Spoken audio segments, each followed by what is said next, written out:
안녕하세요. 본업은 커피 로스터.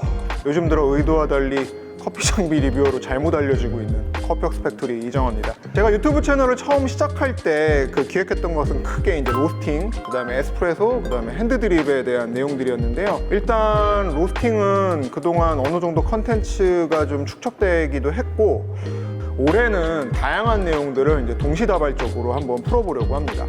일전에 약속드렸던 로스트 매거진의 그 로스팅 관련한 실험 데이터를 재현하는 그 컨텐츠는 건강상의 문제로 조금 늦어졌는데 잊어버리지 않았으니까 조금만 더 기다려 주시고요. 오늘은 에스프레소에 대한 이야기를 한번 해볼까 합니다. 창업 컨설팅을 할 때 가장 많이 받는 질문이 에스프레소 머신 뭐 살까요? 인데요. 커피 로스터 같은 경우에는 선택의 폭이 넓지 않습니다. 일단 국산이냐 아니면 수입산이냐를 결정하는 순간 가격도 결정이 되어 버리는데요. 에스프레소 머신은 기본적으로 거의 대부분 수입산입니다. 특히 그 상업용 머신 시장은 수입산이 절대 다수입니다. 일단 에스프레소 머신은 가격대가 정말 천차만별입니다. 많이 사용하는 2그룹 머신 기준으로 300만 원부터 3천만 원까지 극과 극을 달리죠. 그냥 보기에는 비슷해 보이는데 가격 차이가 너무 크다 보니까 저렴한 머신과 비싼 머신의 차이가 도대체 무엇인지, 그렇다면 어떤 선택을 해야 하는지 컨설팅을 의뢰하시는 상당수의 분들이 거의 번뇌에 가까운 고민을 하십니다. 자, 지금부터 이와 관련된 이야기를 지극히 리얼하고 현실적으로 한번 풀어보도록 하겠습니다. PD님, 제가 질문을 일단 하나 할게요. 자, 여기 저희 원두가 있습니다. 저희 커피웍스 팩토리의 그 메인 블렌딩, 그 에스프레소 블렌딩. 자, 이 원두를 300만 원짜리 머신을 사용해서 추출한 것과 3천만 원짜리 머신을 사용해서 추출했을 때 맛과 향의 차이가 날까요? PD님이 생각하실 때는 300만 원짜리랑 3천만 원짜리가 차이가 난다.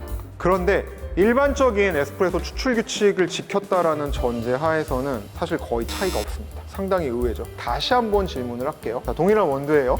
이번에는 100만 원짜리 가정용 에스프레소 머신하고 아까 그 3천만 원짜리 하이엔드 머신하고 추출했을 때 차이가 날까요? 아니, 그게 똑같은... 왜 차이가 나야 된다고 생각하세요? 비싸니까.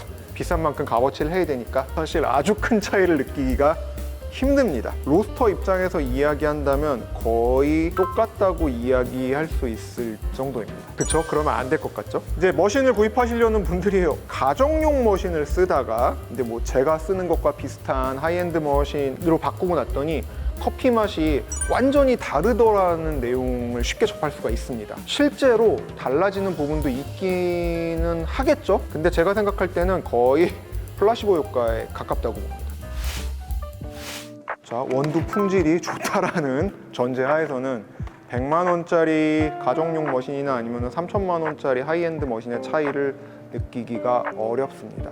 일단 세팅을 한다라는 전제하에서 잘 잡았을 경우에는 블라인드로 했을 때 실질적인 차이를 구분하기 힘들 정도로 동일하게 추출하는 것도 가능합니다. 똑같은데 굳이 비싼 거 살 필요 없네. 자, 이번에는 저희 원두를 사용을 해서 에스프레소를 쉬지 않고 연속해서 100잔을 뽑아야 됩니다. 300만 원짜리 머신을 사용했을 때랑 3천만 원짜리 머신을 사용했을 때 차이가 어떨까요? 자, 좀 더 정확하게는 처음에 나오는 몇 잔 정도는 아마 큰 차이가 없을 거예요. 뭐 한 10잔, 20잔까지는.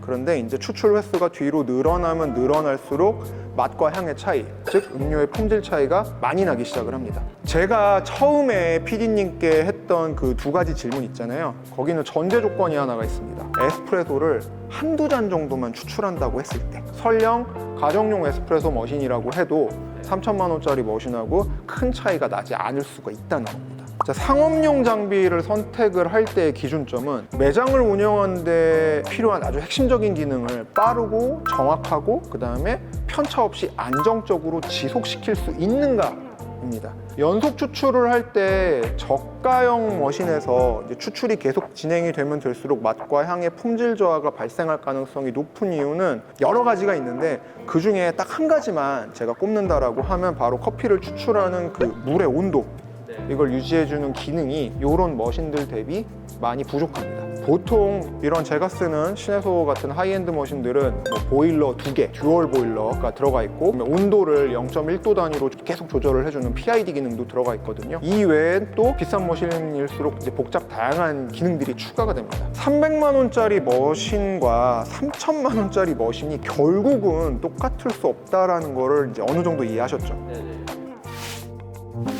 제가 여기까지 이야기를 하면 이제 이런 질문이 또 튀어나옵니다.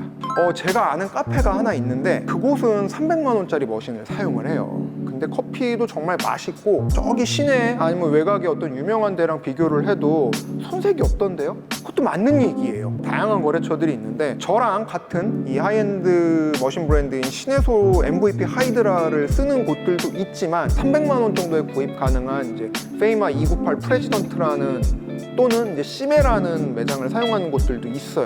하이엔드 머신 시네소를 쓰는 곳하고 그 다음에 이제 좀 엔트리급 머신인 뭐 페이마 298이라든가 아니면 시메를 쓰는 곳 거의 동일한 원두를 쓰는데 어떤 곳은 원두가 그럼 더 맛있고 어떤 곳은 뭐 별로냐 그런 건 아니에요. 그다음에 어떤 차이가 있냐 하면 엔트리급 제가 지금 계속 얘기하고 있는 한 300만 원대의 머신들 같은 경우에는 열교환 방식이라 그래서 보일러 하나짜리를 써요. 그 다음에 온도를 얘처럼 정확하게 제어해주는 PID라는 장치가 없는 경우도 많아요. 자동차로 치면은 수동기어, 그 다음에 뭐 심지어 논파워 핸들, 그 다음에 편의 장비가 없는 그런 깡통 차량에 가까운데 운전 경력이 오래된 베테랑 분들이라고 하면은 수동기어에 편의 장비 없는 이런 차를 부드럽게 잘 운전할 수 있잖아요. 그런데 이분들도 이 차를 끌고 장거리 운전을 가거나 아니면 차가 아주 많이 막히는 도심 그 어떤 정체 구간을 운전한다라고 하면은 뭐 왼발에 쥐나겠죠. 클러치 바늘 왼발에 쥐가 날 거고 경력이 짧거나 아니면은 이제 막 운전을 배운 그 초보자분들은 이런 차를 그냥 집 앞에 아무것도 없는 도로 잠깐 끌고 나가는 것도 되게 힘들어하거나 심지어는 뭐 시동을 꺼트릴 수도 있겠죠. 바리스타 경력이 오래된 분들은 엔트리급 머신으로도